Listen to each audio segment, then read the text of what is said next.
tous, vous écoutez l'analyse, une émission de Maïso Pakam. Retombé. Bonjour à tous, ici Paris, je suis Kerwin Maïso. Bonjour chers auditeurs et merci beaucoup pour votre fidélité à cette émission L'Analyse. Nous sommes le 29 avril 2019. Les titres. Le président de la République démocratique du Congo, M. Félix Tshisekedi, était en tournée à la Tchopo. C'est notre page de divers qui va boucler cette édition. Bonjour Kerwin. Bonjour Sa Majesté, la Reine des Ondes, bonjour à tous. Kerwin, président ya RD Congo, M. Félix Tshisekedi, azaki na tournée na Tchopo. O tiebiso na contexte et puis eloni na kindai kusala kuna na Tchopo. Félix Tshisekedi a salaki tournée internationale et bandaki d'abord en Afrique et puis aki kokende États-Unis. Et tango azongi abandaki tournée moko nationale et memaki na Katanga et memaki na ex-Grand Kivu et aye kokende na province orientale notamment na région ya Tchopo. Et tango akomi kuna asalaki mwa d'activité ebele. Alors, ils en a deux activités oyo et faire jazaki. Activité à Liboso ezali inauguration ya pont moko ya 30 mètres oyo ye akendaki kosala à 50 km de Kisangani. Pont wana ezali pont moko stratégique. Ezali ko aider ko relier province wana na partie est ya pays oyo ezali quand même grenier ya mboka plus place oyo agriculture eza makasi. Malheureusement, faute d'argent, faute de vision, ole basalaka ke loko moko ya munene ya kitoko une fois pour toutes, basali pont moko ya 30 mètres oyo biloko ebele ezalaki kozanga.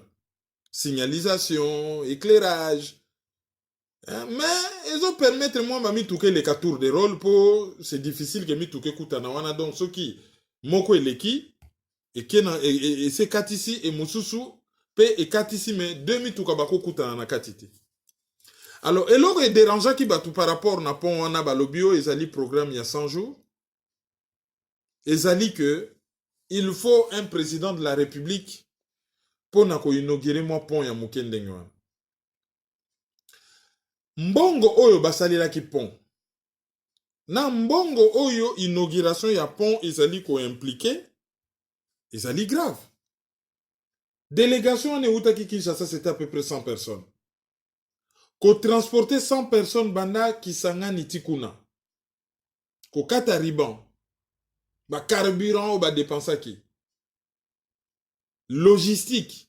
Fait yo basalaki. Soko taliboye. Mbongo bango ba dépenser pour une inauguration. À part surfacturation pour na Congo mingi salaka so ba pesi bino botonga mo loko bo surfacturer. À part surfacturation, so ba bata la penza coût oyo pont wana est impliqué pour ne tongama na mbongo yo ba dépenser pour na inauguration okomona ke mbongo ya inauguration ekokani na mbongo batongela ki pont. Et puis par rapport à l'image, le président d'un grand Congo a koki kokendete ko se ridiculiser devant moi ba Evra Mikel lokola ba pont. Soki nazor se raisonner awa ke viaduc ya Mio okoki ko zwa tour Eiffel na 300 mètres nango tiango na se. Touta Montpellier tozo leka to komi na Mio mais na Tongo mapata ezokoma na niveau ya pont. Et relia dengomba hauteur moko mais prouesse technique. Totali ba pont eza na Danemark 13 km na kati ya mer du Nord. Totali pont ezali kaka wana kan awa ya Tankerville. Totali ba biloko neti ba Golden Gate. Totali pont Maréchal. Bon, même soki ezali programme moko ya pressé. Bakokaki ko jeter mon pont moko muke à côté, bourgmestre, gouverneur akeko inaugurer vite. En attendant la nzela principale, bazwa temps, basa la penze loko yo, une fois pour toutes. Oyo ko oumela une centaine d'années. Mais le président va aller se ridiculiser. Tout le monde ministre à fonction publique a inauguré ba toilette. Tomona Raphaël Genda, ministre de l'information, azo inauguré PC moko ya IBM. Kaka mo ordinateur o yanda ko PC. Ministre eko katela ngo riba na RTNC. Tomona ba ministre bazo inauguré ba toilette na kin. Tomona un hôtel de ville bazo sepela moi camion moko la ko ramasser ba immondice na Bruxelles ya kokufa, ba bongisi ba pendre ngo vite, ba PC ngo ville a monene lokola Kinshasa et tomoni ba saleli ngo fête. Alors, tina sommet de l'État, ba inauguration en pont wana ça rend ridicule.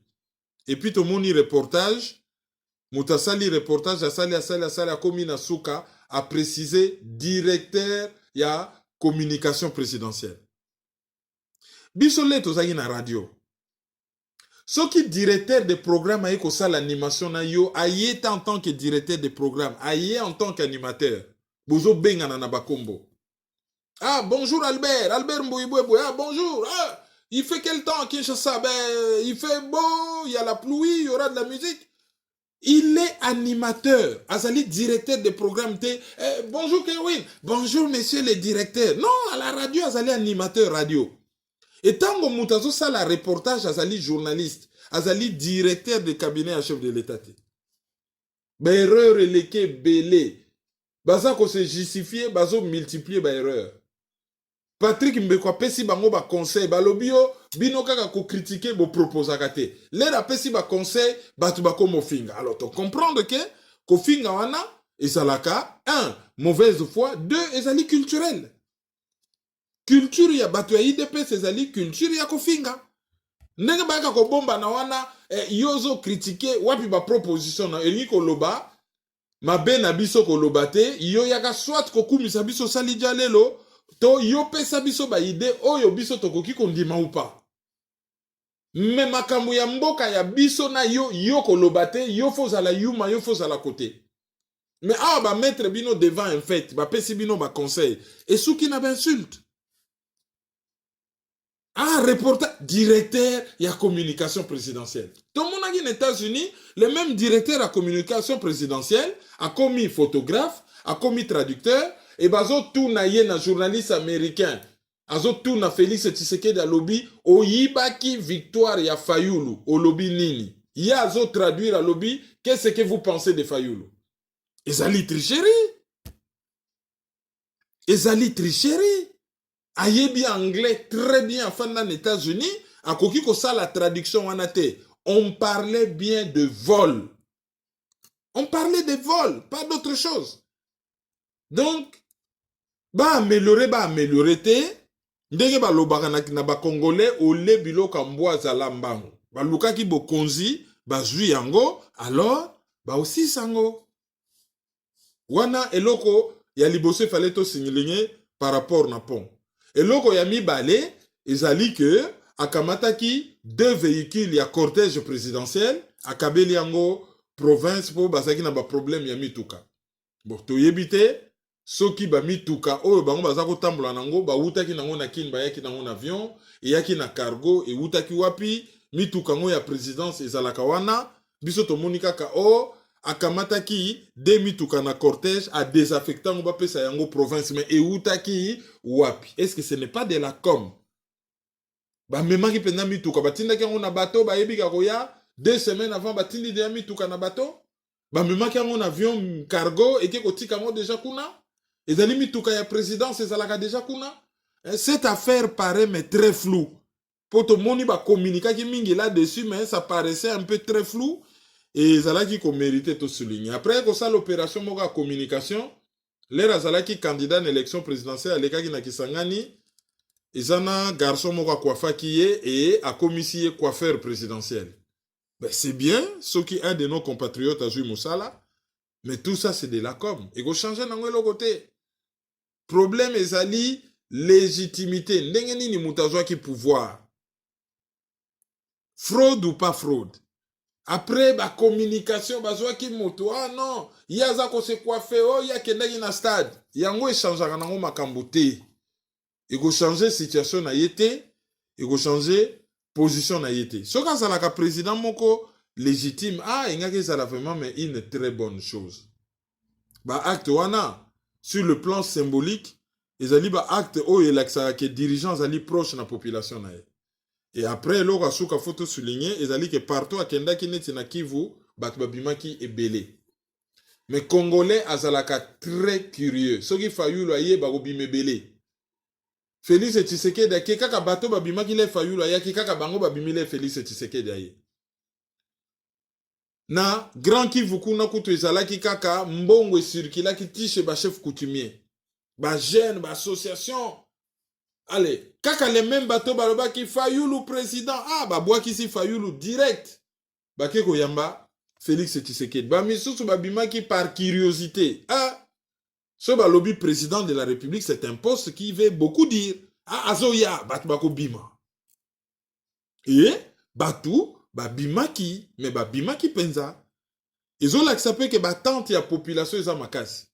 Mais est-ce que, à kozala en mesure, ya ko satisfaire na batante wana? En tout cas, ba nouvelles ninge tozo que là, les nouvelles ne sont pas bonnes. Montune eza boye. Félix Azakino, ndenge babenga kaye Félix, na biso tokobenga ye Monsieur Félix Tshisekedi, po aza président RD Congo. Azakino, azape moto apoto. Eloko nini eza kotinda ye akende kosala inauguration ya ouvrage moko ya mukie oyo kutu peut-être pe bakolomboka bakoki même pas se déplacer pour na bakende kotala ngo. Pourquoi ye il faut engager ba dépense mingi pour na ke musala mwa ouvrage wana o ezali peut-être remise nango peut-être koki même pas ko bouger plus de 10 personnes. Surtout que ya fana na Belgique c'est encore plus risible. Ezali kazo linga ko exister, alinga prouver que programme il y a 100 jours, ça vaut quelque chose. Mais eza distraction. Batu ya afdel po bandi mama na Kinshasa. Ba ye la biso 2 escroqueries politiques, moko kombo nango 5 chantiers et yami balé kombo nango révolution de la modernité. Ezalaka distraction. Batu babosani makelelo basalela batu le bazo bongisa boulevard du 30 juin, boulevard Lumumba, route Matadi Kinshasa, route Kinshasa Kikwit. Batu babosani immeuble normal net ba immeuble akin ba yeli ba ya poto a ba yeli batu masolo ya immeuble intelligent. Batu babosani masolo bacha.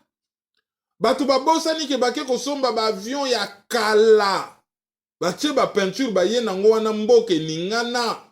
Ils ont on dirait que Congo a fabriqué Concorde ou que Congo a fabriqué Airbus A380 ou Boeing Dreamliner 777 Dreamliner. Bah ça il a biso souka na publicité pour la société na bango privé. Ba bongisa ba bateau ya kala gungu na kokolo.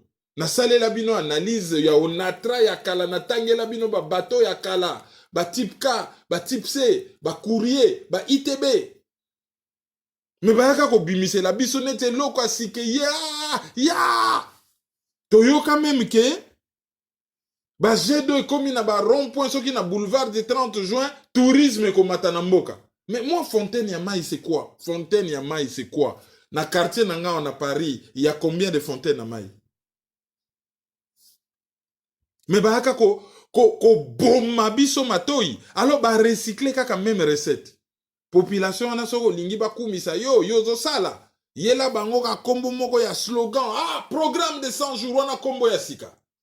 Allez, caméra ke ko inauguré eloko moko banda ko sala mabanda kala po etinda courant na nkamba. Non, 100 jours. Non, e banda kala soki 2 ans.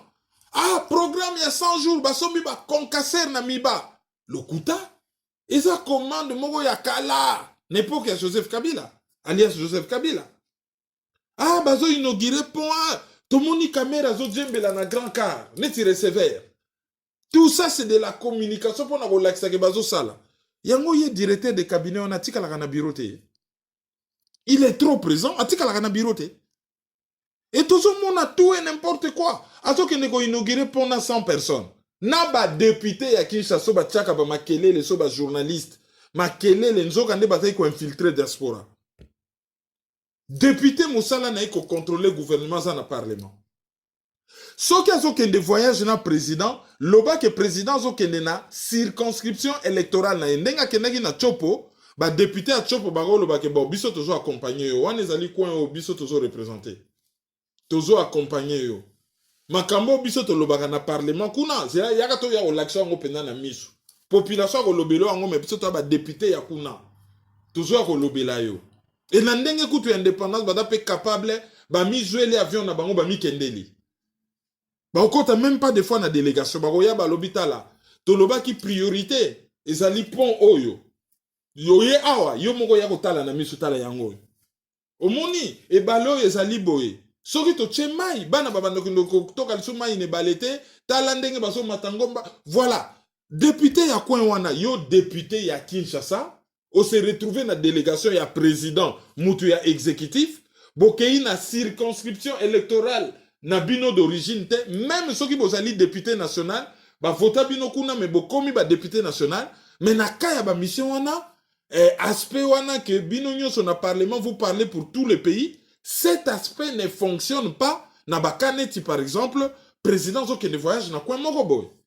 Congo wana eza nango pays ya tout et n'importe quoi. Alors il cherche à exister.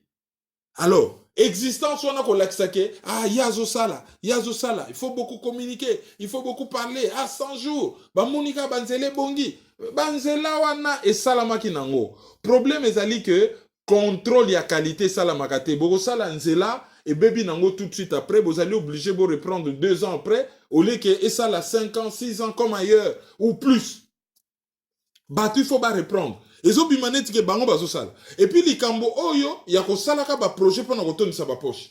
Ah non, balabala wana bo bongsango. Bon, ça coûte combien? Non, 2 millions. Non, binobo tia 15 millions. Totonisa ba poche. Ba projet ça la magate, pour avantage à la population, mais ba projet zali avancer pour na ko trouver trou moko oyo, batu bakoki ko lia. Parce que, croyez-moi, batu bazo plier mboka wana na niveau moko.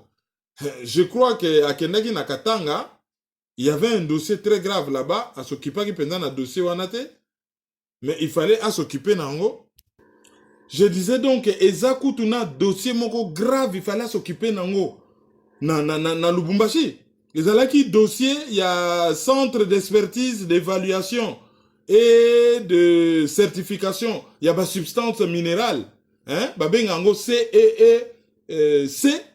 Oyebi ke entreprise wana balongo la DG oyo yakala ba remplaça muto asika et kolongo la wana muto ba remplaça bon toyebi ke kabwelu les apôtres na ezalaka toujours na ndenga libela oyo yakala balongo la ba bomba déjà niveau ya pillage déjà salamaka déjà par rapport na oyo yakala. Mais batu ya sika oyo bango ba remplacer na ndenge ya copie ya bakamere niveau oyo bazo saigner CEEC c'est hallucinant et ba travailleurs ya kuna bazali impayé bazo mona kaka ndenge ba millions ezobima dossier oyo eza tellement modindo eza tellement délicat. Parce que Félix Tshisekedi aurait dû s'en occuper. Comment ça, Boko Salaba, Kolongo là-bas, tout n'a pas un peu compliqué, Oya Zalaki, Awa, Bolongoli, allez boyer pour remplacer Mbang Moussoussou, mais, Bakolongo Lango, c'est comme si c'est pour, au lieu que Bossala, audit Bolande la Moutunon, bo écarter Kaboche à côté, bon, on peut remplacer, et Azali Wana Tepona, a relever situation, mais Azali Wana comme tiroir caisse. Torozonge la dossier Wana calmement. Donc, bakotambo la wana, ezali ya moto yo, bakomo sa la communication. Ole bakendena ba journaliste belé, bazo même pena ba chargé à communication pour venir communiquer, kope sa image moko boy. Mais communication na bazo sale, est-ce que ezali réalité? Tala, Félix Tshisekedi n'a pas les moyens de sa politique. Déjà les moyens institutionnels, azanangote, ba levier nyo sur pouvoir, azanangote. Et si koyo, ba moyen financier, nenge ba nouvelle tozo yoka, et vous allez là, est très compliqué. Ba retomber ya tourner au yasala qui est étranger, et komi deja komona na misu na personne ya ambassadeur ya États-Unis ye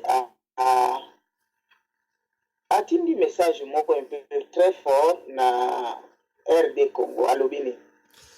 Ba retombe ndenge olobi ezali ba retombe mo olobi yango avec ironie hein, po eza ba retombe moko négative. Ake na États-Unis ba moni ye mais très bien ndenge azali kotambola na ambassadeur ya États-Unis ba yambi vraiment pona ye ezalaki lokumu azalaki vert pe na ye de luxe azotambola na ye partout.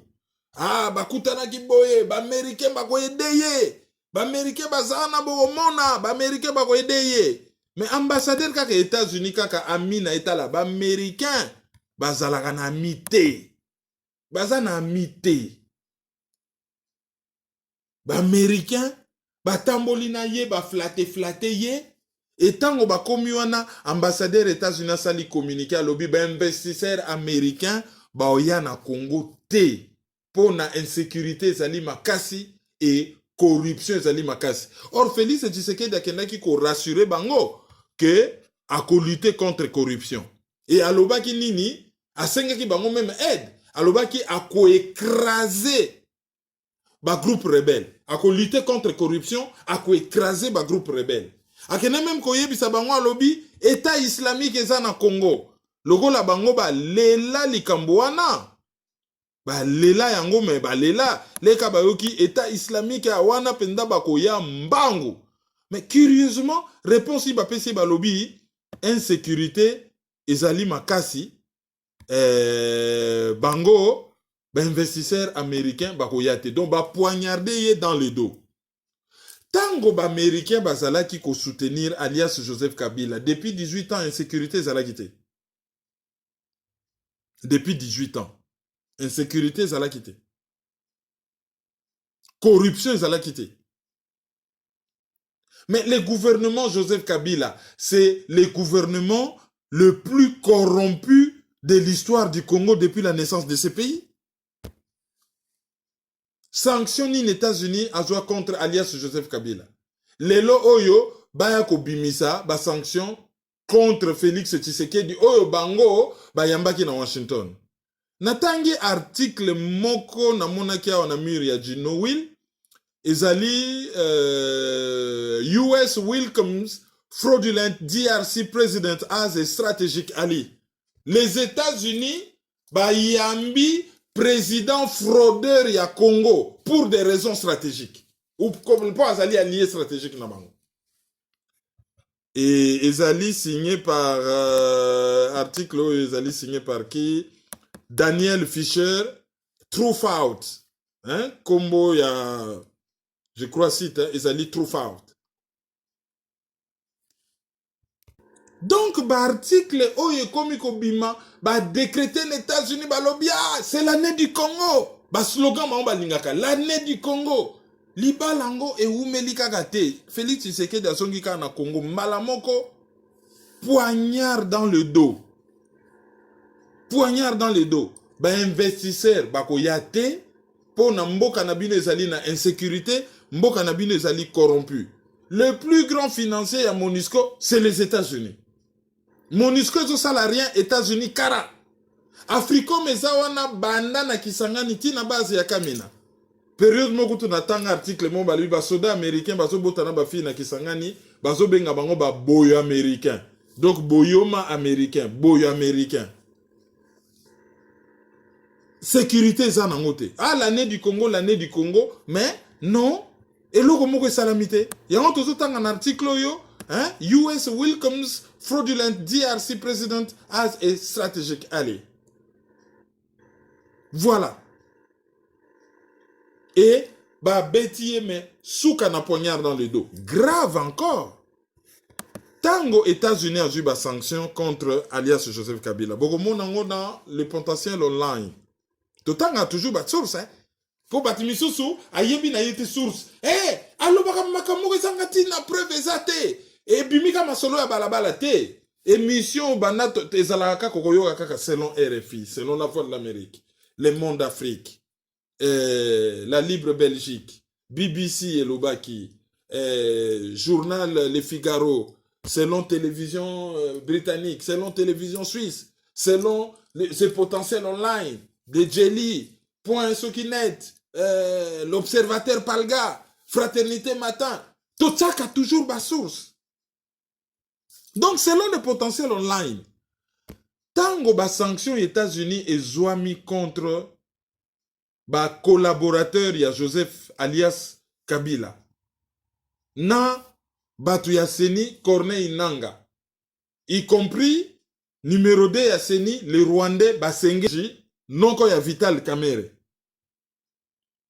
Tango ba station anezwa e ba sanction anezwami Banque centrale ya Congo lokola ba beisaka na bango na Joseph Kabila bazo banga so Joseph Kabila ba continuer ko sala opération en devise na Batouana na ba poste na bango na ba différents en tout cas ba opération ils ont impliqué batona to yebi ke na banque centrale ba kendaka te ke yo particulier ouais OK ko sala soki ko tia compte na weza kuna non mais il y a des opérations oyo certaines personnes peuvent faire avec la banque centrale ceux qui basali ba investisseurs et tout ça ba koki ko kende ko senga ba devise. Il y a beaucoup de choses oyo ko sala na banque centrale c'est très technique à expliquer mais il y a des choses qui peuvent se faire. Et Banque centrale a continué à travailler na Batouana en faisant fi à la sanction américaine. Bah c'est bango vice. Ndenge tozo loba boye Banque centrale aza vice tellement serré que yemoko kutu Banque centrale a komi ko defa mbongo na ba banque privée pour na sala opération na en devise.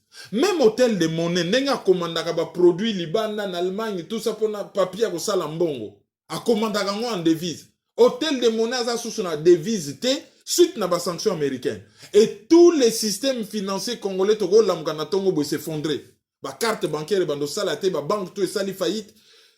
Et koki ko s'effondrer suite na ba sanction. Félix Tshisekedi ake kuna beti masolo aux États-Unis ba yebisi e kendo solo na Fonds monétaire international. Akei na Fonds monétaire international, Christine Lagarde a yebisi a lobi photo salabino audit. Autrement dit, audit wane go visé alias Joseph Kabila. Et loko Kabila koki kondimate. Alors, à Kogi Kondimate, qu'est-ce qui se passe?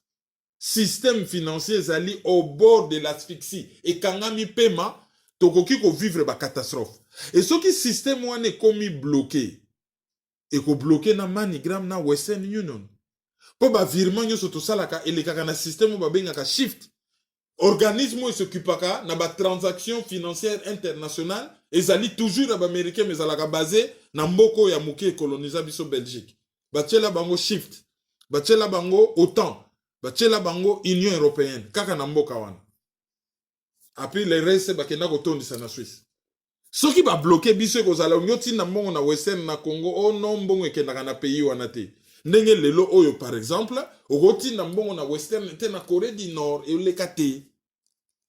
Voilà danger oyo tozo vivre côté tozo kende na batu oyo ba taliban ba kumisaka oh les américains bandimiye te. Bango pour les raisons stratégiques, bakoki ko embrasser même les diables. Pour na intérêt à pays na bango. Mais bazalaka na bango sans état d'âme. Bako yambo na 8h, na 8h04 minutes ba bois kisi on dirait ba yebiote. Yamona to mona Bachar el-Assad le 14 juillet en France, armée syrienne et défila en Champs-Élysées. Quelques semaines après bazo attaqué. To mona Kadhafi awa ba yambi aye ko tia tante na ye na Élysée ba taka ye ba boma ye et to moni nde bato wana ba se comportaka le bato ba moni ya azana Washington bato bazo sepela metango bazo lakisa ko yamba mutu na cimetière bazo ki no betelo musique na cimetière bazo rappeler qu'en tant que président et bembe na yo ça na bonheur na cimetière renyaka me yebaka peke cimetière mokonzi bato ba mona ki symbole ya image wana teke yo komi mokonzi puis bazo lakisa yo déjà cimetière. Alors ceux qui wale sa lobinde to loba une analyse outi ko leka ba komi ko finga ye. To lobita et toujours souhaité la mort de Tshisekedi, on n'a pas été éduqué comme ça. Aza congolais face à la vivant. Amona mabena ya salaki. Biso moko ba congolais to jugé. Biso ba congolais to gondi mate que un étranger o oboma moko na biso même so aza mutu mabe. Eza problème na biso. Donc So Tshisekedi asali mabe to otelemela ye. Mais soki yo mopayo lingo bomaye, to kotelemela yo comme il se doit pour se rappeler que lui c'est notre frère. Et soki par miracle a eu solution ko baluke la batuana nenge to lobaka sans état d'âme. To soutenir ye mais sans état d'âme. Mais pour le moment, azali traître et collabo et tozo traité comme tel. Sikoyo na interview ya M. Vidi et Chimanga pesaki na France 24. Oui, et ça quand a foulé y a ba erreur yango, y a ba incompétent oyo bazo entouré Félix Tshisekedi. Soki kuta zo lobako akende ko déboulonner. Oko déboulonner mutu moko en face kuna ba cerveau na ba cerveau bazo réfléchir bazo fouta ba think tanks. Chez ye, c'est la République des copains. C'est des misusu, chômeur, yakala, misusu, couleur. Bon, quelques crèmes bazawana batamayele, mais environnement mabe ou bazali bakoki ko évoluer. Il y a toujours des erreurs. Vidi et Chimanga. Batunaye ba harcelanga, yo faut ça l'interview n'a bi rien. Nga batuna bino wana o bakini wana na mona kabango clarté. Bon, ba position mon ami. Azo kende na France 24 à se préparer na yete, bon, on dirait kaka kenda ki promenade. Ozo mona azo hésité et azo ko quand même pas ko défendre victoire oyo bango baloba ke Tshisekedi a été élu. Soko tali body language na ye, otali ndenge na ko loba, il n'est même pas convaincu que Tshisekedi a été élu. Et loko grave, alinga sa la démonstration likambo lokuta cerveau et boyi. Abeta pendant en direct na TV, j'ai un petit vide. C'est en direct boyko, mutu bungi, j'ai un petit vide. Andimi na ye en public, monde entier ba monique, conseiller spécial ya Tshisekedi na France 24, il a un petit vide. Oui, un petit vide pour na ye na télé, mais un grand vide pour na makambo ya kene ko défendre. Ba contradiction, passation de pouvoir historiquement démocratique. Ça veut dire quoi ça? D'abord, ils allaient démocratique, ils allaient nomination, ils allaient historique par rapport à quoi? C'était l'interview à pas faire. Mbalo batomba qui pas Dominique Chimbakala ou ya TV5 pour y comment briser ya ba carrière. Yesoko lekika en émission na yo yo kamakamu na yo. Mulongo ya ba oba tutana minu kuneza mulaiya. Oyo penza ba kozonga sukuna te deux fois mulongo eza mulai. Mais ezala qui Dominique Chimbakala te wana eza isko na France 24. Je crois qu'interview en ezo circulé na Facebook, c'était une interview. Ce genre d'interview, mais ça se prépare. Azana l'élément de langage, Azali à l'aise. Il parle un bon français à Kola na Belgique. Il parle un très bon français. Ça, ce n'est pas bon. Voilà, c'est clair. Mais Koloba très bon français pour nos Kola na milieu moko francophone. Azali différent na Kozala na contenu na makambozo loba. Et cette interview là, c'était l'interview à pas faire. Sikoyo soki tomituni eza vraiment mabe ko salisa ba master o ko salisa ba ami o kaze bango o pesi bango o musala est-ce que eza vraiment mabe par rapport na ndenge biso tokolela na RD Congo est-ce que eza mabe et puis soki eza mabe ou eza mabe te na kanini yango eklisaka vers intention ya malamu amu ekoma na eloko ya mabe. Kosalisa ba ami eza mabete. Mais soko ningo salisa ba ami, il faut basala compétent. Déjà, l'homme qu'il faut à la place qu'il faut. Et il ne faut pas ezala accompagner na côté moko obalobaka injuste. C'est-à-dire que deux personnes vont se présenter. Moko azali compétent. Mususu azali incompétent. Yo choisir Mouto azali incompétent pour y azali amina. Or, nous sommes tous égaux devant la loi. Ça, c'est la première des choses. Et il faut tous à la biso sont égaux. L'air biso tous à la radio. Soko saleli, ba membre famille no dédicace. Ba sayi ko gangi la biso babi ah. Yo soko saleli, ba membre famille no dédicace pour bango ba ko mona yo facilement. Et bon Mouto asa musika na radio. Oyo Yepo na kota en contact na yo, il faut aller kanaba téléphone banzela milai ba mikanda. Ye, tu penses aussi à lui. Il faut qu'on nous équilibrer. Peut-être que ça doit qui chance à monde un peu plus facilement. Et au Bandaropé, ça a une chance. Il faut pas s'appeler à Batamoussika. Donc, aider les amis, même en apoto, les Macron continue à pouvoir, on a yéna Batounaye. Mais sur le tali Batounaye, c'est compétent. Hein? Après, il y a des erreurs. Ndenga zay ko se justifier na kaya Benala, lobino bota la Benala. Aza talentueux mo ayebi boulot. Mais na yeba kite kaza na bereur belé ko memelanga ngambo. L'air babouche baya na ba Donald Rumsfeld, ba Paul Wolfowitz, professeur en mathématiques na Harvard, ayana batwa.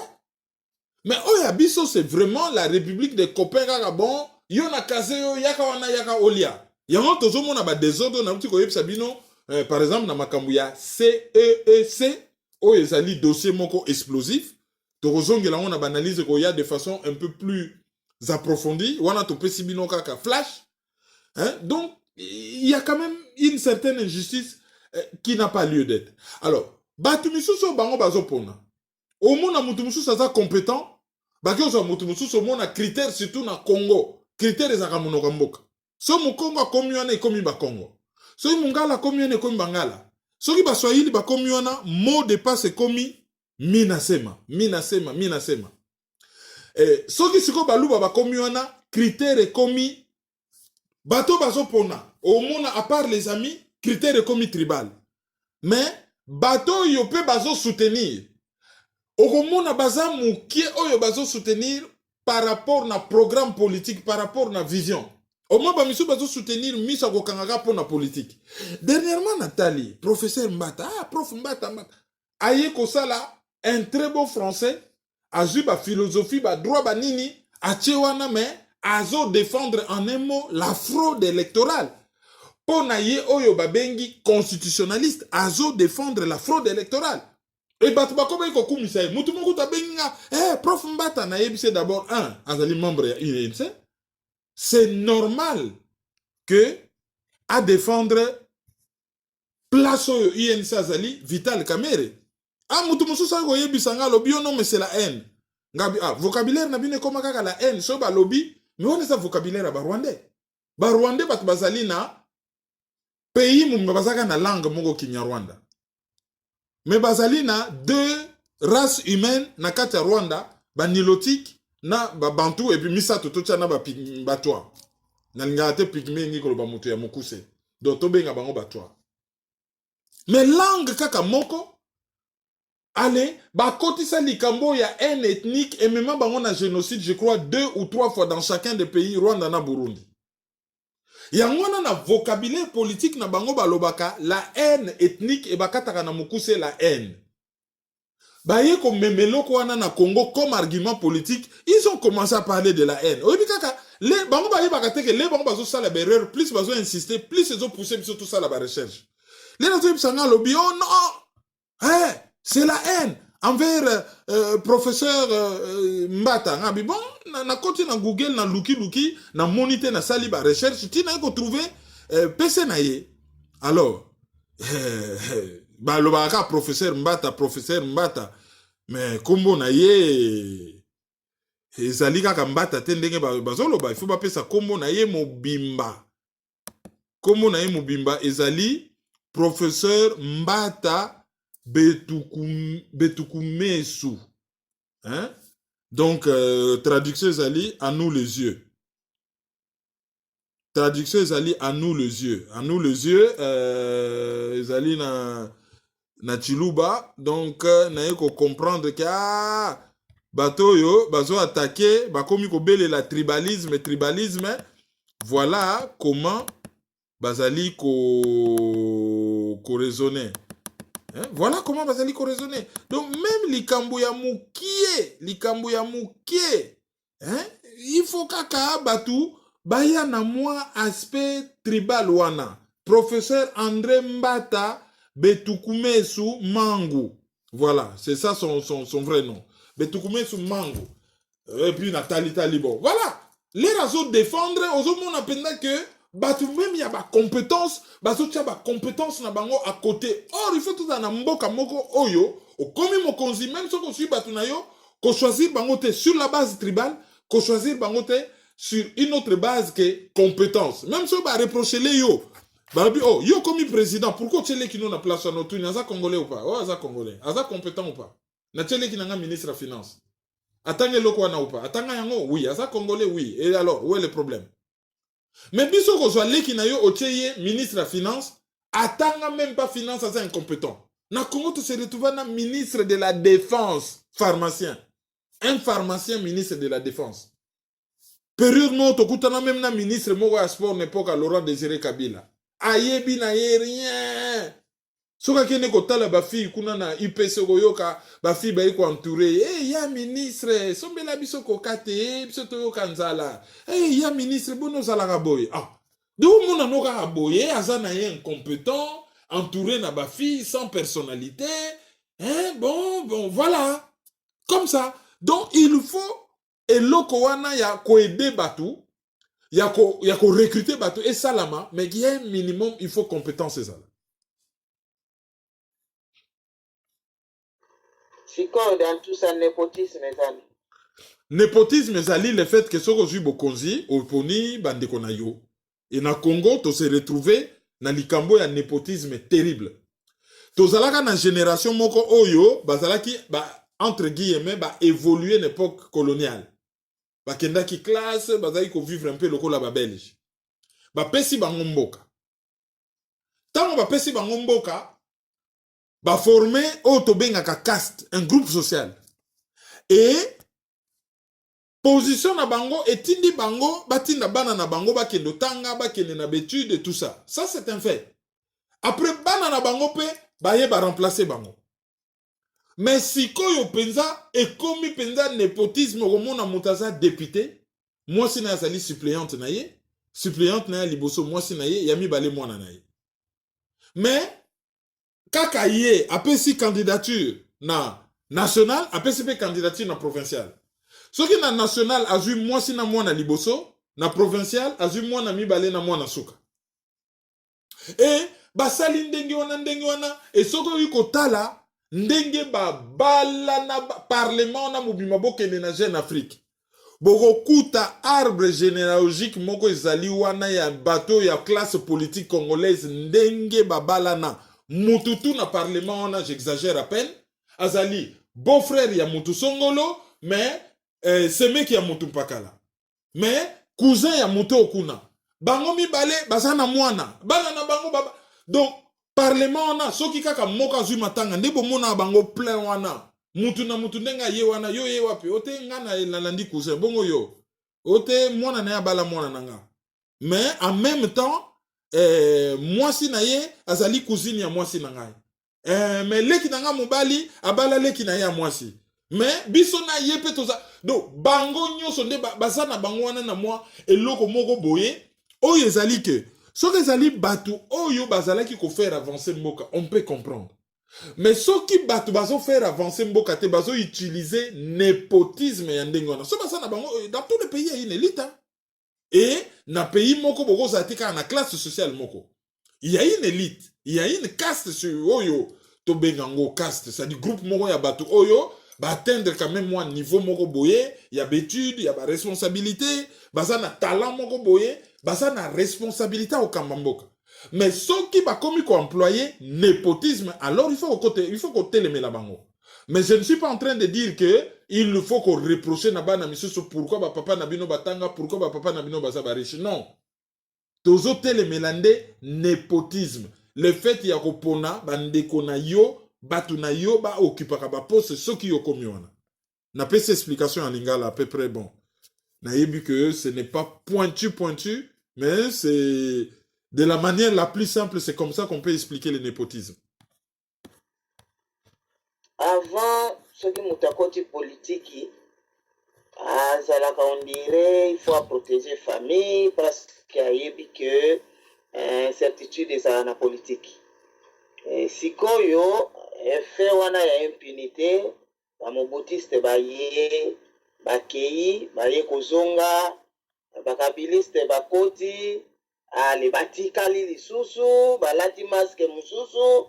Est-ce que ça peut raison que batu oyo bazalaki avant balobi que la série continue donc lokola politique yango eza nango na baconséquence te ke o tokokima na bwatu tokolata baperike tokolata barobe mpo tobima na mboka tokima pour nous protéger. Bon, cette fois-ci tomema kaka famille mobimba soki debanda de ye mwana na mwana benda na ndenge na soki le salaire du péché c'est la mort, mais salaire ya impunité ezali oyo tozovivre.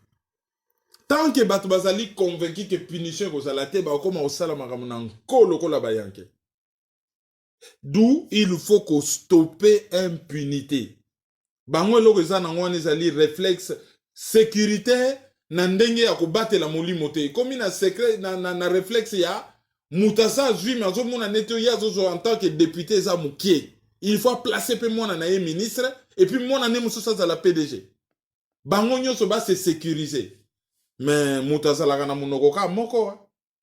Ata soki osomi na yo caviar yango ne ekokotaka na munoko ka moko. Munoko ekochange te, munoko ezaka yango wana. Ata soko bali basi zomi okobanda kozala na moko à la fois. So okei kotala ye okei kotala ye. Obanda kozalaka te kofandi na salon batu nyonso 10 bazali wana bazolamba bazokumisa yo bazobetela yo maboko. To oke kokamata ba bijou na yo nyonso soko ozali mwasi olati na kingo na compte à banque na yo tie na mokongo.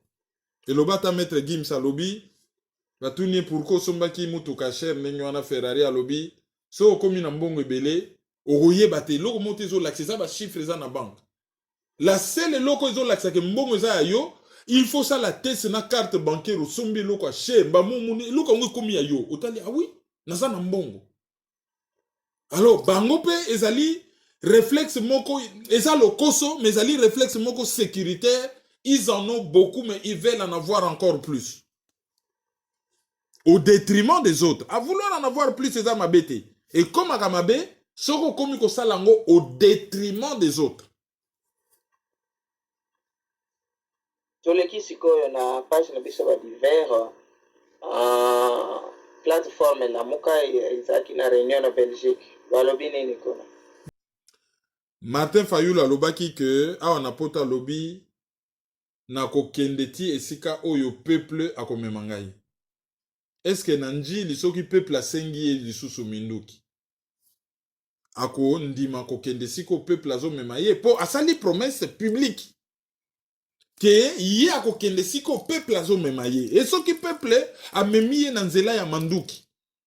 Tomoni ba soudanais mape mati pri bat babima na balabala ti président ya kala bakangi ye balobi problème eza yo bakangi ye ba kimisi na pouvoir bakangi ye boloko bakuta ye na équivalent ya 130 millions de dollars en liquide na ndako. Baboto yango peuple soudanais yaki na masolo salité te lokola bataille de pes. On a déjà obtenu ce que l'on voulait. Tozako lingande Kabila longwa lokola longwe c'est bon non ba soudanais balobi te.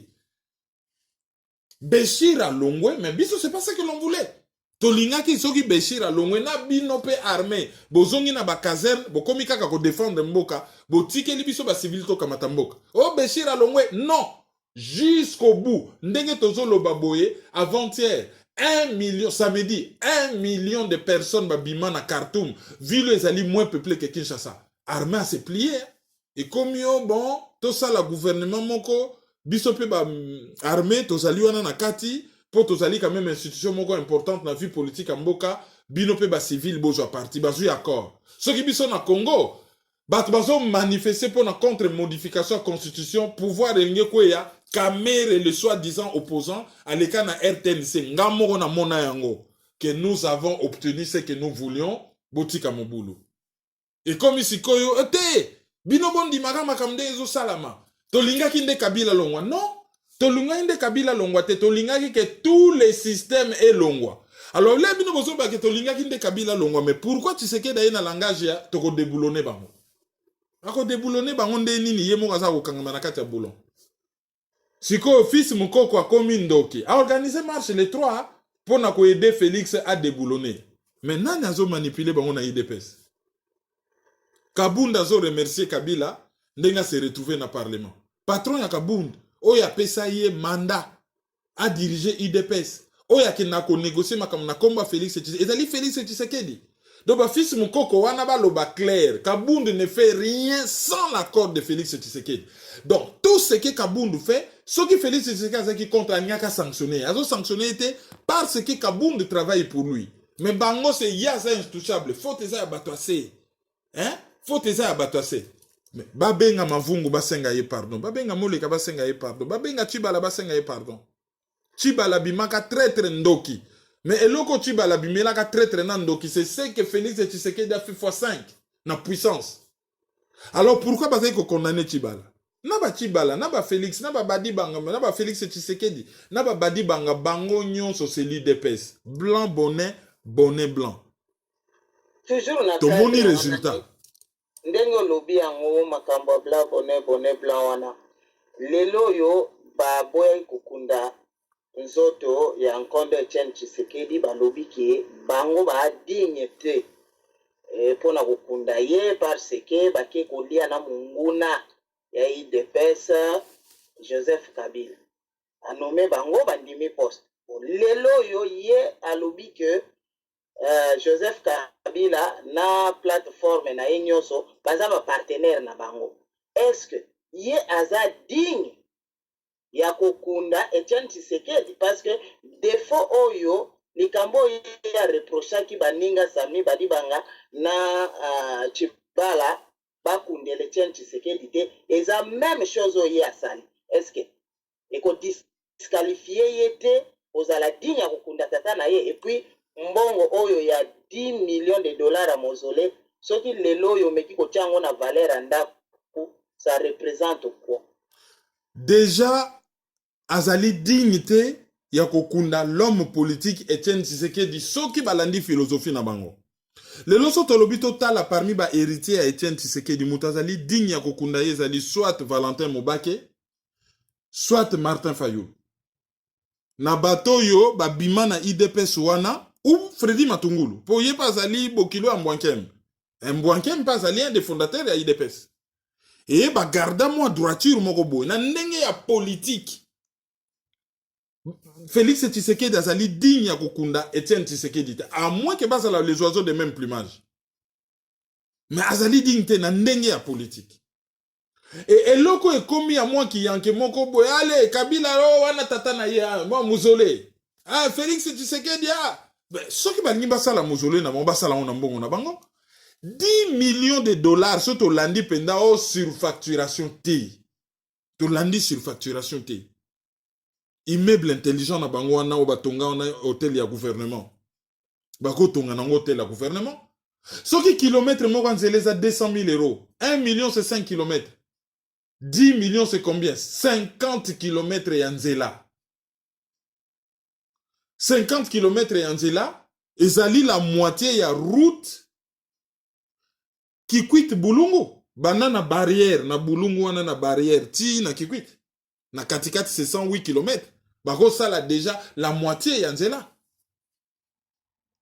Bakoki kokende na ville ezali mabe. Elongi nango koma mabe tellement y a rien. Ville ya ba muzito na ba kizenga ba sala rien gungu. Avec 10 millions de dollars, bakoki ko asphalter même la moitié ya nzela na gungu. Ça ce n'est pas fait.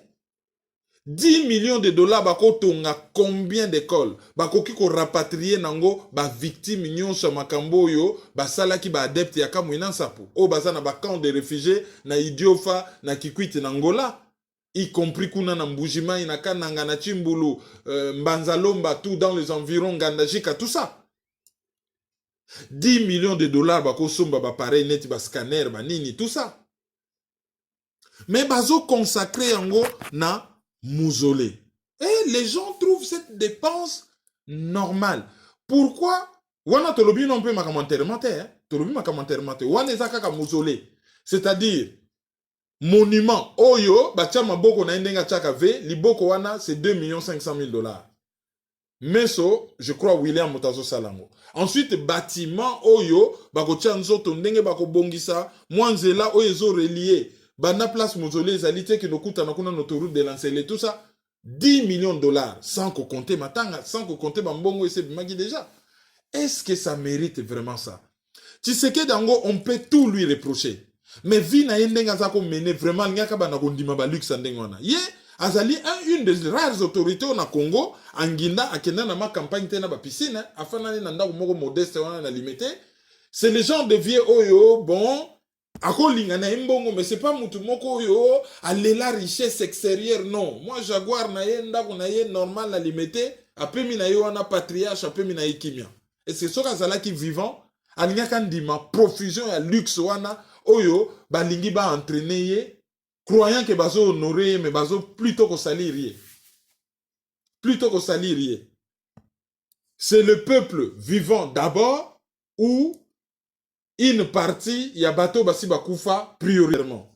C'est ça la grande question. Alors soto zongi na likambo la muka poto zo ba makambo liwa Lutumba Simaro batiaki même date na Fayulu. Bango ba ko comprendre que soki basali eloko wana population entre Bembena Mutaza vivant bakolanda Mutaza vivant. Bango ba ozala humilier. Po Bembe pe ya Papa Simaro Lutumba, il fallait que quitte na Congo le 28 ba condamné 5. Et Bembe ya Simaro Lutumba et kokende un peu plus tard, mais en attendant, feuilleton, il y a détournement, il y a mbongo, mais grave. Bon, quand on a kana Simaro, c'est différent. Ba musicien, tant on baza vivant, makasi na bangoka kosomba bilamba, ya cher, ba voiture, ya cher, ba senkama. Wana, bango vivant, hein? Priorité, pas na ko investir ba studio, ba ni non. Bango vivant, basi, ba voiture, bilamba, ya cher. Soki ba koufi, l'état yaga okunda. Et mbongo ngo ya l'état kokunda détournement et comment somme. Bozo mona feuilleton tout ça la mana matanga ya Simaro. Ndenge bazo bunda ndenge bazo weye la mbongo. Mais c'est honteux. Baza ko se servir l'événement moko douloureux pour na bato banginda. Mbongo ndenge wana bato bayoka kangon kelete. Bato bayoka kangon kelete. Pour na dossier à Martin Fayulu toko wumela mingi wana te parce que le Kola a quitté Nakin le 28 et que Akei Kosala meeting après na Njili Sainte-Thérèse analyse Mubimba et Koya sur cet événement là. Donc toko kreze mingi kunate. Ko rappelé bino kaka ke na Bruxelles réunion ya Lamuka et Salamaki ba signé convention ba commission yango plateforme politique. Alors na convention na ba yokani que y aura un coordonnateur akobanda ko diriger plateforme wana tous les 3 mois. Et bah bandi d'abord na Moïse Katumbi. Après Moïse Katumbi ekozala Freddy Matungulu. Après Freddy Matungulu, il y a eu 3 mois. Jean-Pierre Bemba eko récupéré encore pour 3 mois. Après Jean-Pierre Bemba ekozala Adolphe Mozito. Après Adolphe Mozito ekozala Mboussa Nyamwisi. Et Martin Fayulu akosuki. Alors, il faut tout souligner loko moko. Parce que ezali loko moko ezo déstabiliser ce total yango. Ni ezo déstabiliser. Ezali que Baponi, Moïse Katumbi a dirigé plateforme Lamuka. Or, ensemble, Oyo Moïse Katumbi a créé depuis Genval, Oyo ezali structure naye privée et personnelle, ezali ko soutenir Félix Tshisekedi. Tomoni responsable ya équipe ya football, ya Moïse Katumbi, accueilli ko remettre vareuse ya tout puissant Mazembe. Oyo ezali na demi-finale. Il y a Champions League. D'ailleurs, tant que nous enregistré, Bapolaki 1-0 na Tunisie contre Espérance de Tunis. Et dans une semaine, on se retrouve dans Lubumbashi pour le match retour. Akenaki kopé sa vareuse. Il y a tout puissant Mazembe. Et pas il y a Félix Tshisekedi. Mazembe zali équipe ya Katumbi. Ce qui équipe wana bazo sala allégeance. Et pas il y a Félix Tshisekedi. D'une manière ou d'une autre, bakolo bateke zali détaché dans mokolo équipe. C'est-à-dire que Mukolo équipe a toléré ezali initiative. Il y a bateau bazo dirigé équipe te pour akende kopé sa vareuse wana. Et tout le monde na Katanga ensemble bazo soutenir Félix Tshisekedi. Alors, posez-vous la question. Moïse Katumbi azalina ensemble bazo soutenir Félix Tshisekedi, mais yé azali président ou coordonnateur pendant 3 mois ya Lamuka, oyo ezali ko revendiquer justement victoire ya Fayulu. Oyo Tshisekedi a recelé. Contradiction, on a comment expliquer? On a peut-être une analyse de l'écart qui est soi-disant opposant. Moutou na opposition, Libumuna Kingakati. Le long automoni IDPS, Bazali par exemple, Moutou na pouvoir, base na opposition. Et le long automoni Moïse Katumbi. Nzoto, Tom Moutou, coordonnateur ya Lamuka, et base na ye ensemble, na Félix Tshisekedi.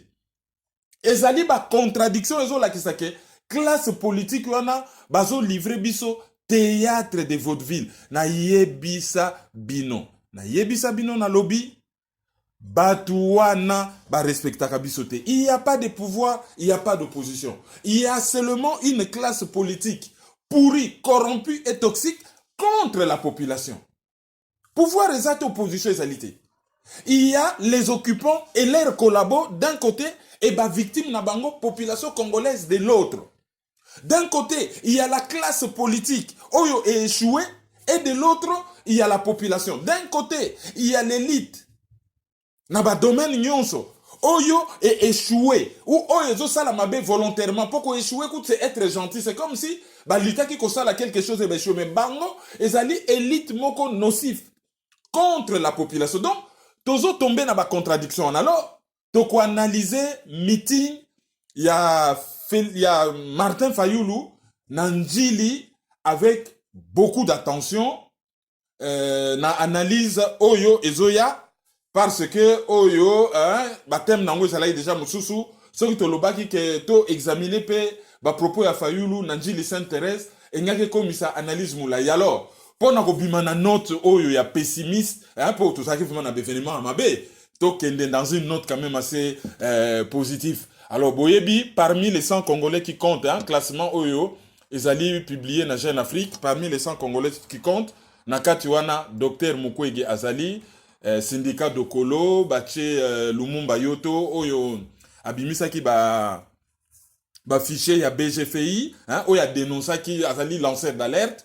Donc il y a quelques Congolais parmi les 100 Africains les plus influents. Et Tolingito félicité dans le cadre ya Congo qui gagne Dr Jean-Jacques Mouyembe yende azui prix IDE Noguchi na Japon pour na ba ensemble ya ba recherche na yepo azali à la pointe na monde azali parmi ba tête oyo ba sala ba recherche pointue sur virus Ebola et azali un des premiers chercheurs à komaka na Yambuku tango maladi wana ebimaka na Équateur musikate na rivière Ebola.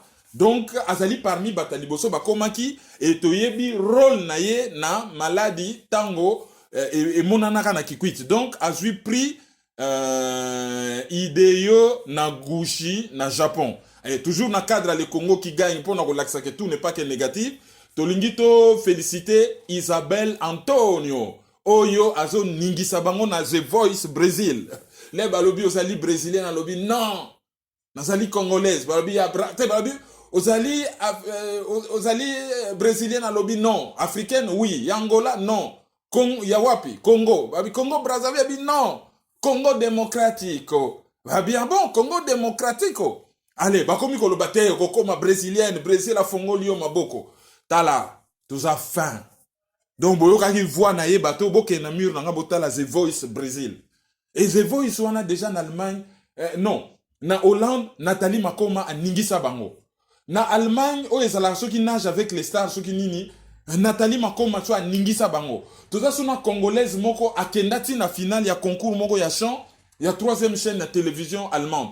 Tozana koko ya Papa Wemba a ningisa bango na Belgique. Donc partout ozali na ba domaine tout le Congo qui gagne. Donc eza pays moko pas comme n'importe quel pays et na lingaki avant to kende na ba auditeur du jour to le quand même na note positive wana pour na emeka ko zongise la biso moi sourire oyo to perdre na mabenyonso oyo ezoleka.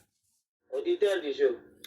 Auditeur du jour na biso ya liboso ya lelo ekozala Papi Kuli azali na Birmingham, ya mibale azali Jack Matensi pe azali na Birmingham, po mikolo tozali plein fait kuna lokola tozo kende pa na bango, ya misato ezali Maman Simplice pe azali na Birmingham, ya mine ezali Richelieu Dinalua ye pe azali na Birmingham, et toko continuer na Maman Mimi ye pe azali na Birmingham. Alors, tonito signalé na bana ya Maindombe décès ya Marie-Paul Lebec.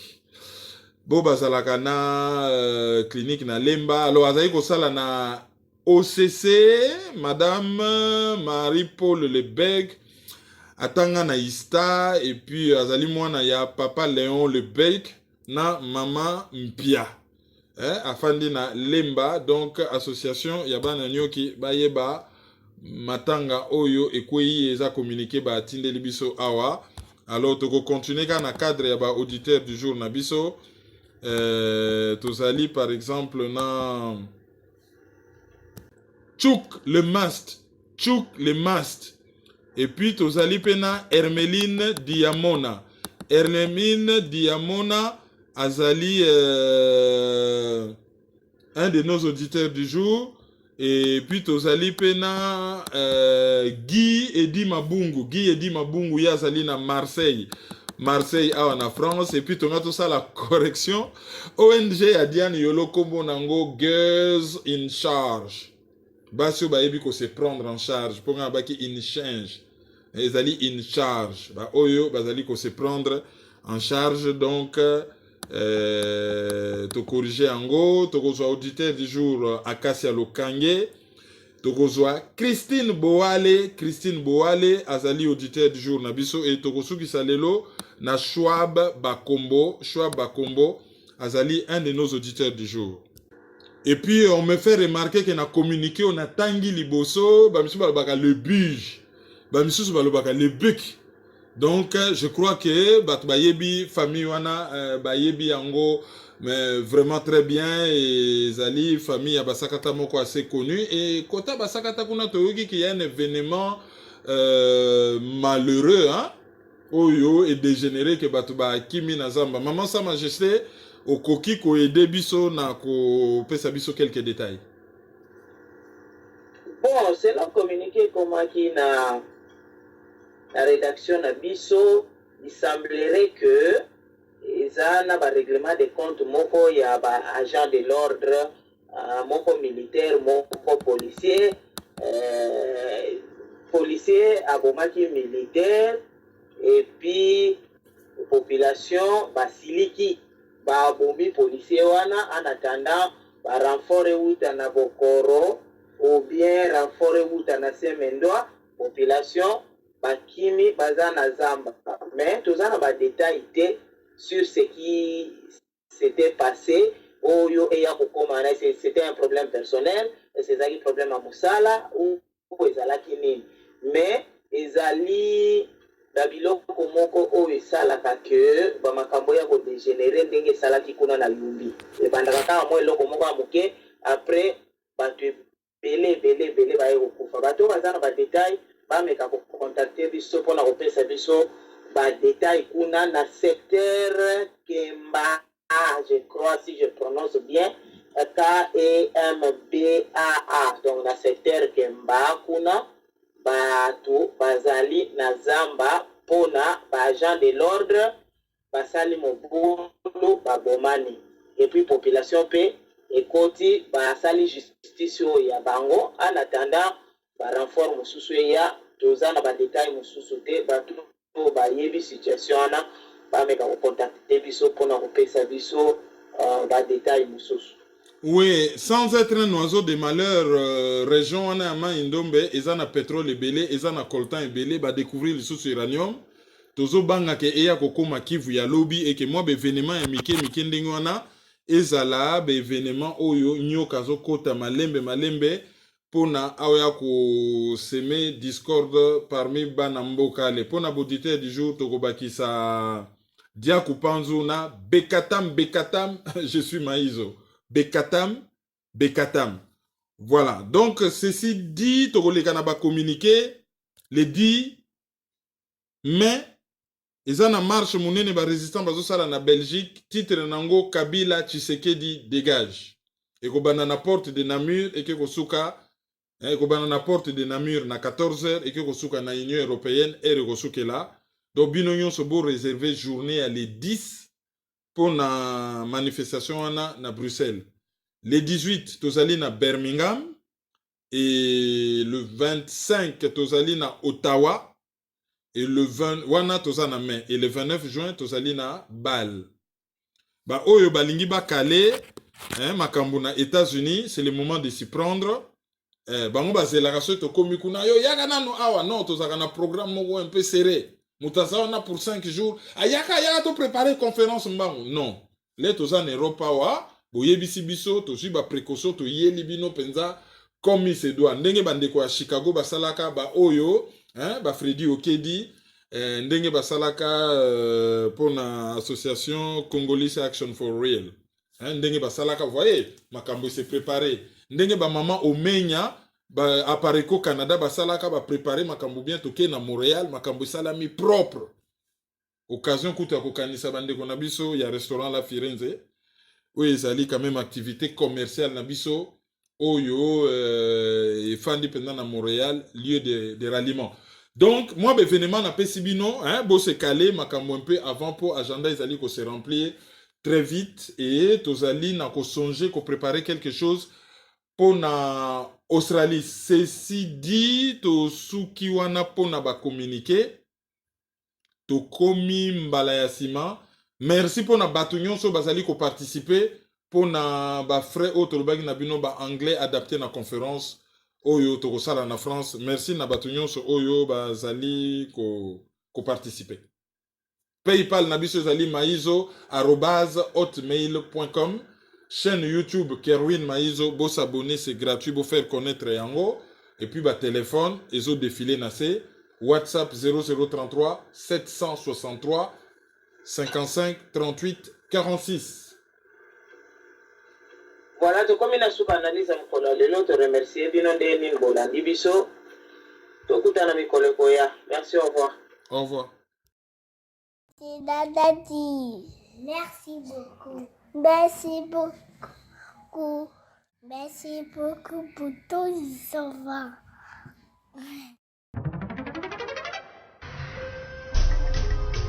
Yo, petit à petit, Kerwin implique Banakin. Tout à ici, tout à par là, tout à autant. Tous les milliers qu'on fout là. Peuple congolais. Yo, qui n'a le toza ba colocataire? Où les ali colocataire? Qui n'a le toza ba colocataire? Où les ali colocataire? Qui n'a le loto koma ba colocataire? Où les ali colocataire? Qui n'a le toza ba colocataire? Où les ali colocataire? Donc c'est soutenir. Il faut lutter pour une nouvelle société. Mais pour la lutter, il faut que la arme et la vérité. Il y a justice. Totika lokuta. Totika l'hypocrisie. Mboka ezoki na pasi, mboka ezoki na sans position, ba génération na biso ezokufa, ezoki na okufa sans position, sans solution. Mais nous vivons dans les pays un temps de confusion, d'obscurité, de désespoir. Mais nous savons qu'au plus profond de la nuit, l'aurore pointe déjà à l'horizon. Analyse sur la liste. Bienvenue.